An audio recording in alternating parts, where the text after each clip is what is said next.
शांति। भारत को स्वर्ग बनाने वाले, ज्ञान सूर्य के सम्मुख रहने वाले डबल लाइट अथक ट्रस्टीज को गॉडली मॉर्निंग। निराकार शिव बाबा आज हमें निर्भय, निर्वैर, निर्मल बनने की शिक्षा देते हैं। जो बाबा की महिमा वो हमारी भी। तो हमें भी रूप बसंत बनना है, संपूर्ण ब्राह्मण बनना है, नियम मर्यादाएं शिक्षाएं सदा पालन करनी है। अब तो हम ईश्वरीय संतान हैं, बाबा की गोद मिली है, तो कभी भी भगवान की गोद से उतरना नहीं है।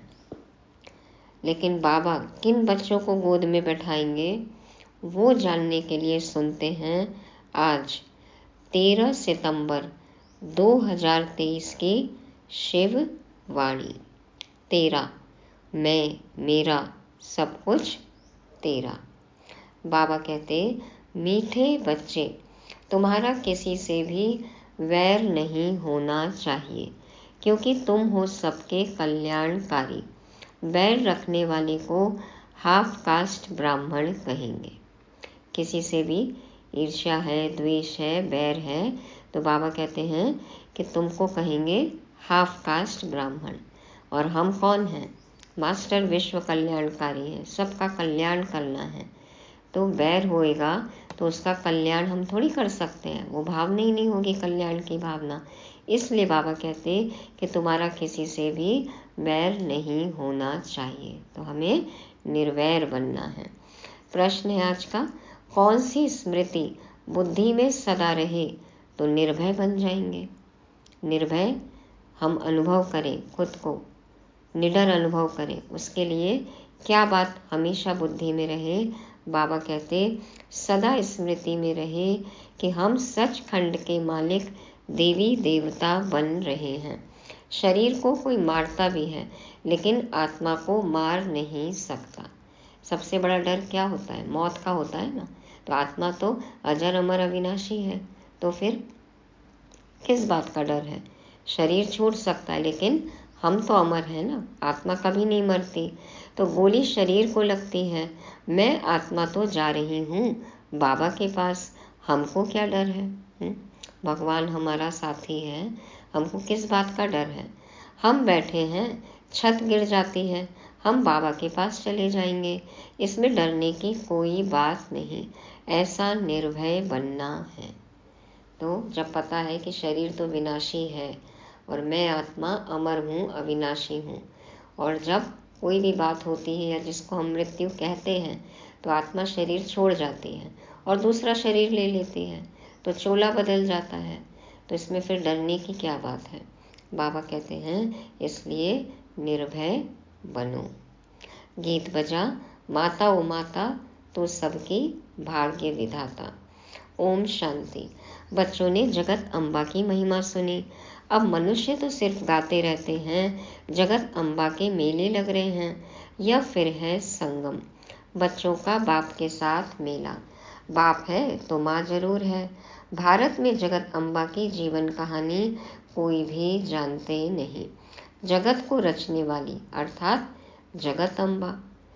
पूजते हैं जगत अम्बा को, लेकिन यथार्थ कहानी तो नहीं पता ना। तो जगत अम्बा के मंदिर भी हैं। अभी तुम बच्चों को समझ मिली है, ज्ञान का तीसरा नेत्र मिला है। अभी तुम बच्चे जानते हो, जिसका यादगार बना हुआ है वह जरूर सृष्टि के संगम पर आए होंगे। इनको जगत अम्बा कहा जाता है। जगत पिता प्रजापिता भी है ना। बाबा कहते कि तुम बच्चे जानते हो कि जिनका यादगार अभी है, जो भी मंदिर बने हैं, तो वो कभी तो आए होंगे ना। सृष्टि के संगम पर ही आए बाबा। तो बाबा बात कर रहे हैं शिव मंदिरों की। तो बाबा कहते हैं इनको जगतम्बा कहा जाता है, जगत पिता प्रजापिता भी है ना। तो जगतम्बा भी अभी है संगम पे, बाबा भी है, प्रजापिता भी है, सभी की यादगार है। तो बाबा कहते हैं अब तुम्हें समझ मिली है, ज्ञान का तीसरा नेत्र मिला है, तो ये सब बातें खुद भी समझनी है और औरों को समझाना है। इस बेहद ड्रामा का आदि मध्य अंत क्या है और मुख्य एक्टर्स कौन से हैं, यह कोई नहीं जानते। हीरो हीरोइन भी एक्टर होते हैं ना, सिर्फ 2 नहीं होंगे, जरूर उनकी सेना होगी। जगत अम्बा की भी सेना होगी, उनको शक्तियाँ भी कहा जाता है। शक्ति सेना नामी ग्रामी है। शक्ति कहाँ से आई? बाबा पूछते, शक्ति कहाँ से आई? जरूर सर्वशक्तिमान परमपिता परमात्मा से ही शक्ति ली होगी, यह तो सब मानते हैं। ऊंच ते ऊंच भगवान हैं, उनको ही सत श्री अकाल कहते हैं।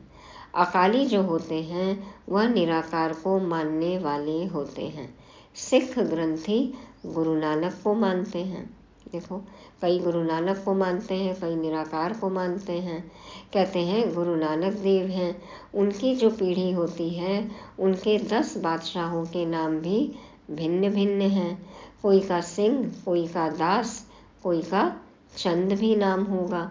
सबके नाम भिन्न भिन्न हैं और अकाली जो हैं वह अकाल मूर्त को मानते हैं। सत श्री अकाल, यह किसकी महिमा की? कौन है अकाल मूर्त? बाबा कहते परम पिता परमात्मा की सत श्री अकाल। वही सत्य है, अविनाशी है, श्रेष्ठ है और काल से परे है। काल उसका कुछ भी नहीं बिगाड़ सकता है ना। तो सिद्ध करते हैं सत सिर्फ एक श्री श्री अकाल मूर्त परमात्मा ही है। तुम कह सकते हो सत श्री अकाल, कहते हैं ना, जो बोले सो निहाल, सत श्री अकाल। तुम उनको जानते हो, वह सिर्फ अक्षर कह देते, अर्थ कुछ भी नहीं जानते। बाबा कहते हो तो सिर्फ कहने को कहते हैं, लेकिन कौन है, उनकी क्या महिमा है, हम सब जानते हैं। तुम तो जानते हो सत श्री अकाल को, उनकी बायोग्राफी को भी तुम जानते हो। विचार सागर मंथन भी तुम बच्चों को करना है। बाप तो ज्ञान का सागर है, उसने कलश माताओं को दिया है। यह है बड़ी मम्मा और फिर तुम अनेक माताएं हो। जगत अम्बा की अनेक बच्चियां और बच्चे हैं। यह जगत अम्बा है, फिर पिता भी जरूर है। तुम जानते हो यह जगत अम्बा कौन है, किसकी बच्ची है? शिव बाबा के है ना सब बच्चे। है तो मनुष्य, 8-10 भुजाएं तो नहीं हैं। इतनी भुजाएं क्यों दी हैं यह किसको पता नहीं। अब शक्ति है तो कैसे दिखाएंगे, तो भुजाएं दे दी। तो ऊंच ते ऊंच वह सत परमात्मा है। तुम बच्चों को समझाया गया है परम पिता परमात्मा, जिसको हम रूप बसंत कहते हैं। रूप भी है और फिर बसंत ज्ञान सागर है। रूप है ना, देखो बाबा ज्ञान स्वरूप है और ज्ञान वर्षा करते हैं, तो हमें भी ऐसा बनना है। इतना छोटा सा स्टार वह ज्ञान सागर है, वंडर है ना। बच्चों को समझाया है बाप है बिंदी रूप, उसमें बरोबर सारा पाठ है। भक्ति मार्ग में भक्तों की भावना पूरी करते हैं। भक्ति में भावना कुछ पूरी होती है तभी तो इतनी भक्ति हो रही है ना। बाबा कहते हैं यह सारी ड्रामा में नूंद है। जिस समय जिसकी जो भावना है वह ड्रामा में पहले से ही नूंधी हुई है। सब कुछ फिक्स्ड है, उस अनुसार ही होता है सब। तुम्हारी यह पढ़ाई भी ड्रामा में नूंद है। जो पाठ रिपीट हो रहा है, समझने की बात है ना। तुम अच्छी रीति समझा सकते हो। ऊंच ते ऊंच भगवान सब कहते हैं। वह है निराकार, निर्भय, निर्वैर, अजूनी। उनका कोई के साथ वैर नहीं है, तुम्हारा भी कोई के साथ वैर नहीं है। अब ये है चेकिंग पॉइंट। किसी एक आत्मा से भी बैर रहा, उनके प्रति दुर्भावना रही, तो कभी भी योग नहीं लग सकता। तो मोह भी नहीं होना चाहिए और वैर भी नहीं होना चाहिए, न राग न द्वेष। वैराग है ना, वैर भी नहीं हो, राग भी नहीं हो। तुम सबके कल्याणकारी हो। अगर किसका वैर है तो उनको हाफ कास्ट कहेंगे, आधा शूद्र आधा ब्राह्मण। यह विकारों की खाद कंप्लीट निकल जाएगी तब सच्चा ब्राह्मण कहेंगे। अभी तो आधा आधा है। चेक करना है हमें खुद को। कलयुगी तमोप्रधान संस्कार भरे हुए हैं, वह निकलने हैं। अभी तुमको न देवता न शूद्र, बीच का ब्राह्मण कहेंगे, वह भी संपूर्ण नहीं बने हो। जगत अम्बा को देवता नहीं कहेंगे। जगत अम्बा जब संपूर्ण बन जाती है उसके बाद देवता बनती है। अभी ब्राह्मण है। ब्रह्मा की बेटी सरस्वती है, परंतु यह कोई नहीं जानते। ब्रह्मा कब आया जो मुखवंशावली रचना रची? ब्रह्मा कब आया, कहाँ से आया? उसको ही शिव शक्ति सेना कहा जाता है। जो मुखवंशावली रचते हैं बाबा, उनको ही शक्ति सेना, शिव शक्ति सेना कहते हैं। तो तुम जानते हो वह ऊंचते ऊंच बाप परम पिता परम धाम में रहने वाले हैं। फिर सूक्ष्म वतन में हैं ब्रह्मा विष्णु शंकर। प्रवृत्ति मार्ग होने कारण वह भी युगल दिखाते हैं, विष्णु को पूरा युगल दिखाते हैं। यह सब बुद्धि में रहना चाहिए। मनुष्य कहेंगे हम एक्टर हैं, तो मनुष्यों को ड्रामा के आदि मध्य अंत का मालूम होना चाहिए ना। ऊंचते ऊंच भगवान कौन है? ब्रह्मा विष्णु शंकर कौन है? क्या और भी 8 10 100 भुजा वाला कोई है? नहीं, यह सब चित्र फालतू है। ब्रह्मा की 100 भुजा दिखाते हैं।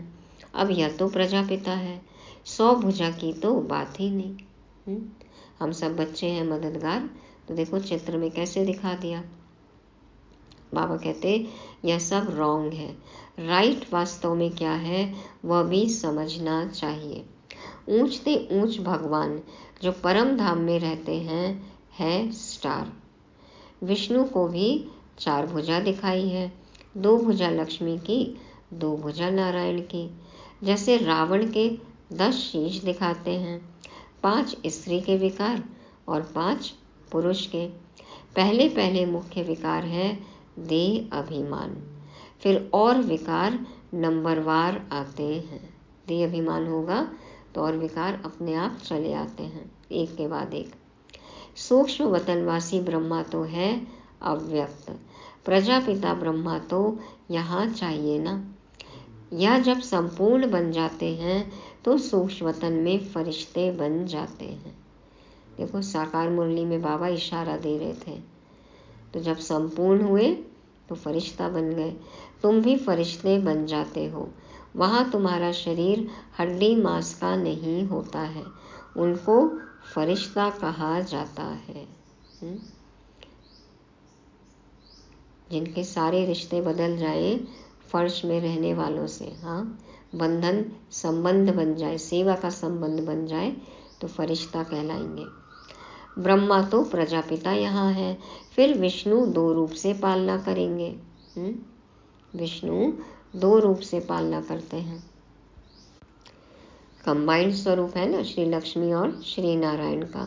तो शंकर तो है सूक्ष्म वतन में। यह बड़ी समझने की बातें हैं। इतनी दूरांदेशी बुद्धि कोई की है नहीं। दूरांदेशी बुद्धि, आदि मध्य अंत को जानना, विशाल बुद्धि, ऐसी तीक्ष्ण बुद्धि, त्रिकालदर्शी बुद्धि है किसी की? तुम्हारी बुद्धि एकदम मूल वतन सूक्ष्म वतन तक चली गई है, तीनों लोकों तक जिसकी बुद्धि दौड़े। सूक्ष्म वतन अब रचा हुआ है, ब्रह्मा विष्णु शंकर की भी रचना हुई है, जहाँ तक आ जा सकते हो। तो ऊंचते ऊंच भगवान, फिर ब्रह्मा विष्णु शंकर, फिर यह मनुष्य सृष्टि में देवी देवताएं।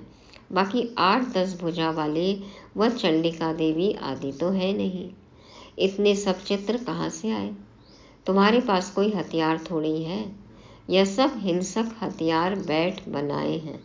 देवता तो होते हैं डबल अहिंसक, न काम कटारी है और न ही स्थूल हिंसा है। सूक्ष्म वतन में कोई हथियार आदि होते नहीं। चित्रों में कितने हथियार दिए हैं। इसको कहा जाता है गुड़ियों की पूजा। अब उनकी महिमा को कैसे दिखाएं? तो चित्रों में ये सब करके दिखा दिया है। बाबा कहते नहीं तो गुड्डे गुड़ियों की पूजा है। ऑक्यूपेशन को कोई जानते नहीं।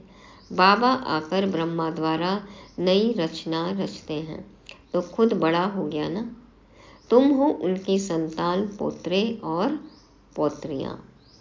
समझने वाले समझते भी हैं, परंतु फिर यह नहीं समझते कि सबकी मौत होनी है ना। मौत तो सबकी होनी है, शरीर तो सबका छूटेगा, लेकिन फिर भी देखो समझते हैं कि मौत तो अटल सत्य है, शरीर छोड़नी है, लेकिन फिर भी नहीं समझते। अभी भी कितने मरते रहते हैं। अखबारों आदि में कोई दिखलाते थोड़े हैं, नहीं तो नाम बदनाम हो जाए। सही फिगर तो कभी आता ही नहीं है ना। भूख बहुत मरते हैं, भूखमरी से, अकाल से कितने मरते हैं। एक समय मुश्किल से 2 रोटी मिलती है। कितनी जनसंख्या ऐसी है जो गरीबी रेखा के भी नीचे है। तुम बच्चे जान गए हो, सतयुग में लक्ष्मी नारायण का राज्य चलता है। 2 भुजा वाले ही मनुष्य हैं, बाकी सतयुग में कोई 8-10 भुजा वाली देवियां नहीं होती हैं। सेकंड नंबर में है राम सीता, वह भी यहाँ राजयोग से पद पा रहे हैं। कितनी सहज बात है समझने की। बाप कहते हैं, तुमने बहुत वेद शास्त्र पढ़े हैं, अब तुम मेरे से सुनो और जज करो। मैं तुम्हें सत्य सुनाता हूँ या वह सत्य सुनाते हैं। शास्त्र भी पढ़ा, गुरुओं से भी सुना, देहधारी गुरुओं से। बाबा कहते हैं मुझसे भी सुनो, मुरली भी पढ़ो। अब जज करो कि क्या सही है क्या गलत है, कहाँ पे सत्य है। अगर वह सत्य सुनाते हैं तो तुम सत्यनारायण की कथा से सत्यनारायण क्यों नहीं बने हो? कितने जन्मों से सत्यनारायण की कथा सुनते आए, बन गए सत्यनारायण। अभी तुम प्रैक्टिकल में सत्य बाबा से सत्य कथा सुन रहे हो। नारी से लक्ष्मी, नर से नारायण बनने की यह कथा है। जरूर प्रजा भी बनेगी कि सिर्फ लक्ष्मी नारायण जाकर तख्त पर बैठेंगे। यह देवी देवताओं की राजधानी स्थापन हो रही है, फिर सतयुग में आकर राज्य करेंगे। वहाँ राजाओं को लश्कर आदि कोई होते नहीं। लश्कर विकारी अनहोली राजाओं को होते हैं। जो अलग अलग तरह की सेनाएं होती है ना, लश्कर, बाबा कहते हैं ये सब द्वापर से होती है। वह तो है होली राजाएं, पवित्र राजा है ना, कोई लड़ाई झगड़े की बात ही नहीं है। सतयुग को होली लैंड कहा जाता है, इसको अनहोली लैंड कहते हैं। वहाँ एक राजा है ना, तो लड़ाई किससे होगी फिर। और द्वापर में तो अनेक विकारी राजाएं हैं, तो अनहोली लैंड है। बहुत पुराने पतित हो गए हैं, नए को पुराना बनना ही है। शरीर भी पहले नया फिर पुराना होता है, यह तो बुद्धि में बैठना चाहिए ना। मनुष्य होते हुए भी ड्रामा के आदि मध्य अंत को नहीं जानते। दम्भ कितना भरते हैं, जैसे सब कुछ जानते हैं, लेकिन बाबा कहते हैं कि फिर आदि मध्य अंत को नहीं जानते ड्रामा के। तुम जानते हो, ऊंच से ऊंच शिव बाबा मूल वतन में रहते हैं, उसको निराकारी दुनिया कहा जाता है। आत्माएं बिंदियां भी वहाँ रहती हैं, परंतु बिंदी रूप ही दे तो कोई समझ कैसे सके। यदि बिंदी रूप ही कहें तो कैसे समझे, क्योंकि भक्ति में तो मानते हैं ना कि बहुत बड़ा है। और शिवलिंग भी देखो कितने बड़े बड़े बनाए हैं। तो बिंदी की पूजा कैसे करेंगे, शिव बाबा की बिंदी रूप की पूजा कैसे करें, तिलक कैसे लगाएं। बाबा अमरनाथ पर भी गए हुए हैं, बाबा सारा देख कर आए थे कि कैसे शिवलिंग बनाते हैं। कहते हैं ना बर्फ का शिवलिंग बन जाता है, तो ब्रह्मा बाबा कहते हैं कि उनको पता है कि कैसे बनाते हैं। कहते हैं वहाँ पार्वती को शंकर ने कथा सुनाई। अब पार्वती ने किस दुर्गति को पाया था जो उनको बैठ कथा सुनाई। देवी देवताओं को क्या जरूरत थी कोई कथा सुनने की, वो तो सदगति में थे ना, दुर्गति तो थी नहीं। वास्तव में तुम सब पार्वतियां हो, पार्वतन में रहने वाली आत्माएं। तो तुम जन्म मरण में आते हो और सदगति को पाने के लिए कथा सुन रहे हो। तो वहाँ पूछा शिवलिंग कहाँ है, तो बोला शिवलिंग तो आप ही निकल आता है। कहते ना बर्फ का शिवलिंग अपने आप बन जाता है। अरे यह कैसे होगा, वहाँ कबूतर भी दिखाते हैं।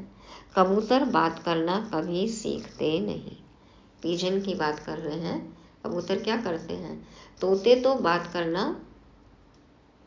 सिखलाते हैं तोते को, है ना। तोते को आप जो भी सिखाओ तो वो बोलेगा, लेकिन कबूतर तो बात नहीं करता ना, तो गुटरगू करता रहता है। तो तोते को बात करना सिखलाते हैं तो वह बोलते हैं, कंठी पड़ जाती है, गले में ऐसे निशान रहता है ना, तो कंठी पड़ जाती है। तुम ज्ञान की कंठी पहनते हो। तो बाबा ने समझाया है, ऊंचते ऊंच तो है शिव बाबा, फिर ब्रह्मा विष्णु शंकर। तो बाबा ने जो हमें ज्ञान की कंठी पहनाई है, जो ज्ञान समझाया है, क्या वो हम बता सकते हैं, औरों को बोल सकते हैं? तो बाबा कहते हैं कि सबसे ऊंच शिव बाबा और फिर है ब्रह्मा विष्णु शंकर। प्रवृत्ति मार्ग दिखाने लिए विष्णु को 4 भुजाएं दिखाते हैं। यहाँ मनुष्य सृष्टि में ऊंचते ऊंच लक्ष्मी नारायण और उनकी राजधानी, फिर राम सीता की डायनेस्टी या होली डायनेस्टी पूरी होती है। फिर रावण राज्य शुरू होता है, फिर सबको पतित बनना ही है।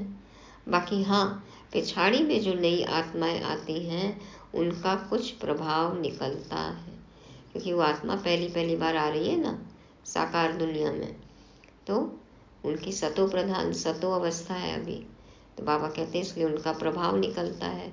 किसका सतो प्रधानता का, किसका रजोतमो का पाठ है, यह बेहद का ड्रामा है।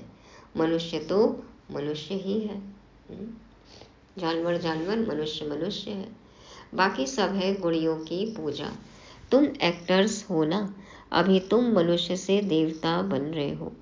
पढ़ाई से मनुष्य कितना ऊंच पद पाते हैं, तो यह भी पढ़ाई है जिससे तुम राज्य पद पाते हो।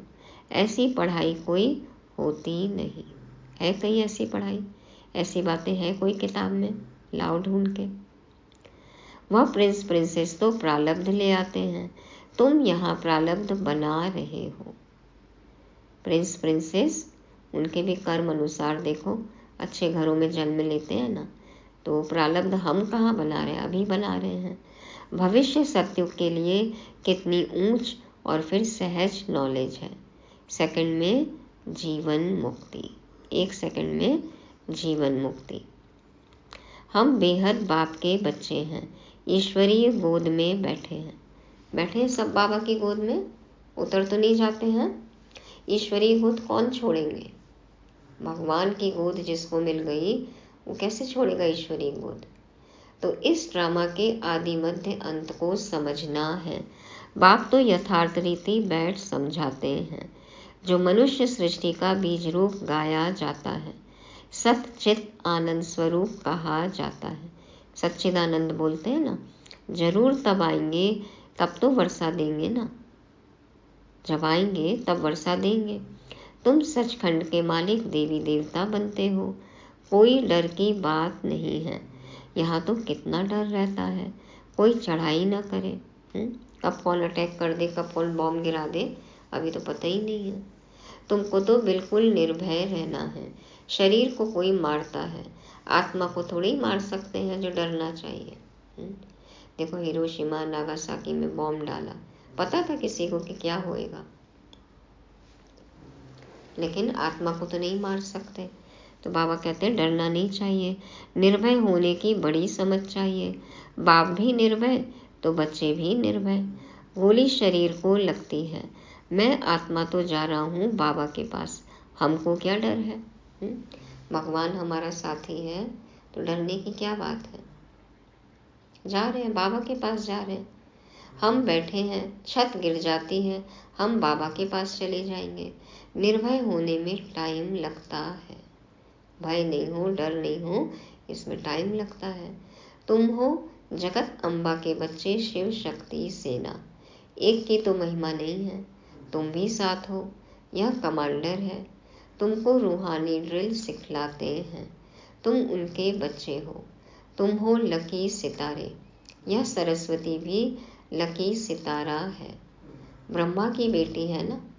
उस ज्ञान सूर्य का चंद्रमा तो यह ब्रह्मा है ना। और देखो सबसे चमकदार सितारा चंद्रमा के पास, तो मम्मा हो गई ना, हम सब हो गए लकी सितारे। लेकिन मेल होने कारण माता पर कलश रखा जाता है, ज्ञान चंद्रमा ब्रह्मा बाबा। तो मेल बॉडी, इसलिए माता पर कलश रखा जाता है, मम्मा पर कलश रखा बाबा ने, ज्ञान कलश। अच्छा, मीठे मीठे सिकिलदेव ब्रह्मा मुख वंशावली, ब्राह्मण कुलभूषण स्वदर्शन चक्रधारी बच्चों प्रति माता पिता बाप दादा का दिल व जान सिख व प्रेम से नंबरवार पुरुषार्थ अनुसार याद प्यार और गुड मॉर्निंग। रूहानी बाप के रूहानी बच्चों को नमस्ते। हम रूहानी बच्चों के रूहानी बाप दादा को याद प्यार, गुड मॉर्निंग और नमस्ते। शुक्रिया बाबा, शुक्रिया। धारणा के लिए मुख्य सार। पहला पॉइंट, कलयुगी तमोप्रधान संस्कारों को निकाल सच्चा ब्राह्मण बनना है, किसी से भी बैर नहीं रखना है। दूसरा, निर्भय बनने के लिए आत्म अभिमानी रहने का अभ्यास करना है। हम शिव शक्ति सेना हैं, हमें तो सचखंड का मालिक बनना है, इसी नशे में रहना है।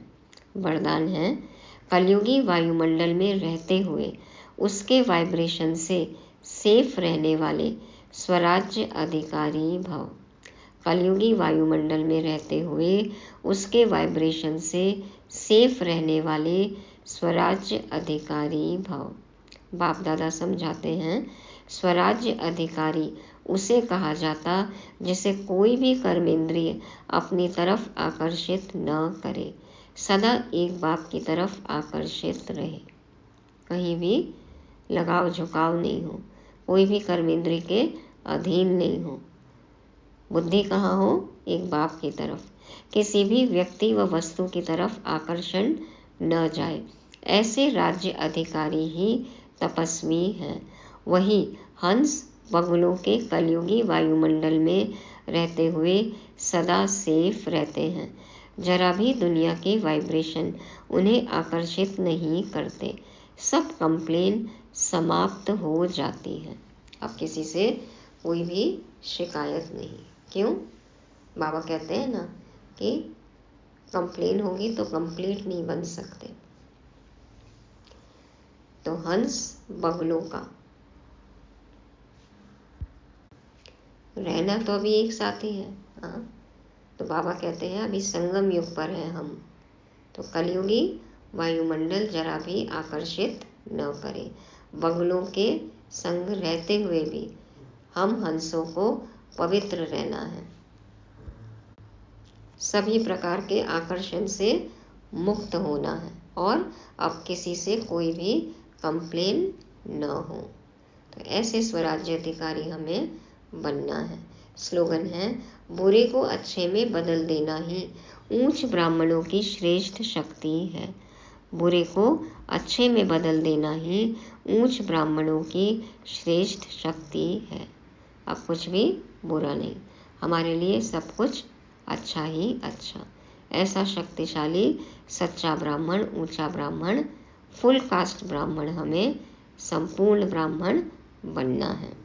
तो ये थी आज की मुरली। रिवाइज करने के लिए पॉइंट्स। पहला, फुल कास्ट ब्राह्मण, तो सभी नियम मर्यादाएं पालन करने हैं, किसी से भी बैर नहीं हो, कहीं भी आकर्षण भी न हो, तो ऐसा फुल कास्ट ब्राह्मण।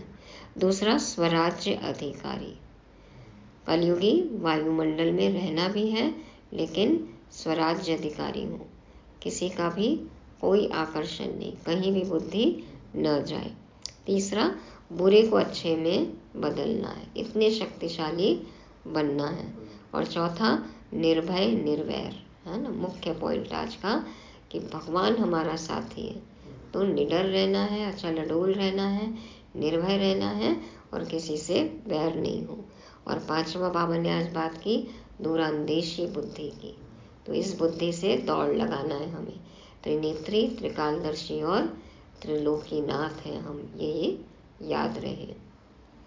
ओम शांति।